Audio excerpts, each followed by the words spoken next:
जब सांसों पर संकट आ खड़ा होता है तो हर सांस कीमती होती है। जब पूरा देश ऑक्सीजन की कमी से जूझ रहा था, तब झारखंड देशवासियों को अतिरिक्त सांसें मुहैया करा रहा था। सिलेंडर्स में भरकर भी और अपनी समृद्ध वन संपदा और वृक्ष मित्रों की बदौलत वायुमंडल में उत्सर्जित करके भी पर्यावरण की रक्षा का प्रण जैसे झारखंड ने ले रखा हो। प्रकृति की इस अनमोल धरोहर को और समृद्ध बनाने के लिए वन विभाग इन दिनों 72वां वन महोत्सव मना रहा है। वन विभाग अपनी इस पहल में अब स्कूली बच्चों की सहभागिता बढ़ाने की दिशा में काम कर रहा है।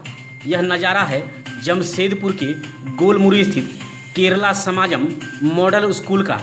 यहाँ वन विभाग के द्वारा 72वें वन महोत्सव के दौरान व्यापक पैमाने पर वृक्षारोपण किया गया। कार्यक्रम की अगुवाई पर्यावरण सेवी और जमशेदपुर पूर्वी के विधायक सरयू राय ने की।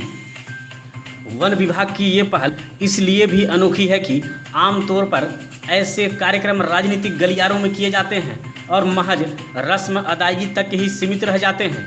यूँ तो हमारी पिछली पीढ़ियाँ प्रकृति से हमेशा तालमेल बैठा कर चलती रहीं, लेकिन विकास के नाम पर हमारी पीढ़ी ने पिछले कुछ दशकों में ही पर्यावरण का सत्यानाश कर दिया।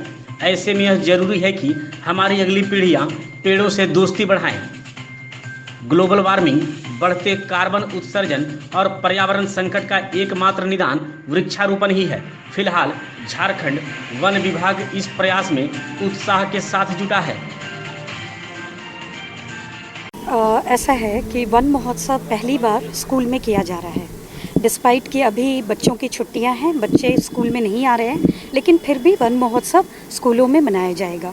इसका एक मुख्य उद्देश्य है कि जो बच्चे आज एक पौधा लगाएंगे, वो जैसे जैसे बड़े होते जाएंगे, कोई बच्चा अगर क्लास 1 में पौधा लगाता है तो वो 5 साल बाद जब वो क्लास 5 में जाता है तो उस पेड़ को बड़ा होते हुए वो देख सकेगा और कहीं ना कहीं वो पेड़ उसकी ऊंचाई से ज़्यादा ऊंचा बड़ा हो चुका होगा।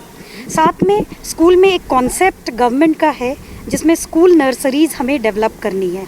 स्कूल नर्सरीज़ का ये उद्देश्य है कि बच्चों को हम इको क्लब्स में विभाजित करें, इको क्लब्स हम बनाएं और वो बच्चे ही उस नर्सरी में पौधारोपण करेंगे और साथ में पौधारोपण करते हुए वो सारी टेक्निकलिटीज़ जो वन रोपण के होते हैं वो भी सीखेंगे और उनका संवर्धन भी करेंगे, उनका संरक्षण भी करेंगे और फॉरेस्ट डिपार्टमेंट वन विभाग उसमें उन बच्चों का सहयोग करेगा, उन्हें जागरूक करेगा। नहीं, वन विभाग के ऊपर ये जिम्मा आ गया है कि वन महोत्सव मनाएं। वास्तव में वन महोत्सव सरकार के सभी विभागों को मनाना चाहिए और ये तो जहाँ तक मुझे याद है 1950-52 में कन्हैया लाल माणिक लाल मुंशी उस समय कृषि मंत्री थे नेहरू जी की सरकार में, उन्होंने इसको आरंभ किया था। उस समय तो जंगलों की स्थिति काफ़ी बेहतर थी, अच्छी थी। तब भी इन महापुरुषों ने सोचा कि आगे आने वाले दिनों के लिए एक संदेश दें और पूरे 1 महीना जुलाई का जो महीना है उसमें वन महोत्सव मनाएं। तो सरकार का वन विभाग इसको मना रहा है। सरकार को चाहिए कि सभी विभाग इसमें शामिल हों और एक कंपोजिट पूरे सरकार का एक कार्यक्रम बने और इससे एक संदेश मैसेज भी जाना चाहिए।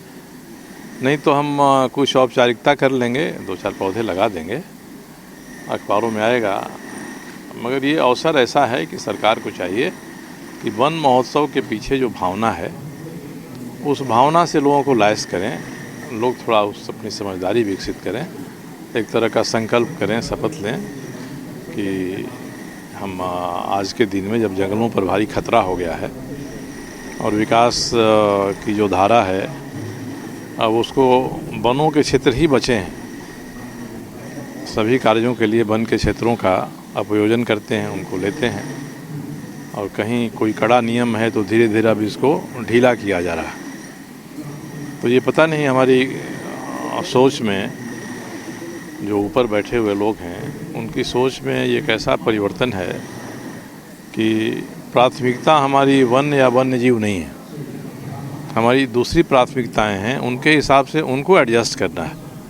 वन विभाग एडजस्ट करे, वन्य जीव एडजस्ट करें, हम उसमें अपने मन का काम कर दें। तो ये बड़ी खतरनाक धारा है, ये राज्य से लेकर केंद्र तक आज इसमें इसी की प्राथमिकता लोग दे रहे हैं। ये प्राथमिकता उलटनी चाहिए, बदलनी चाहिए।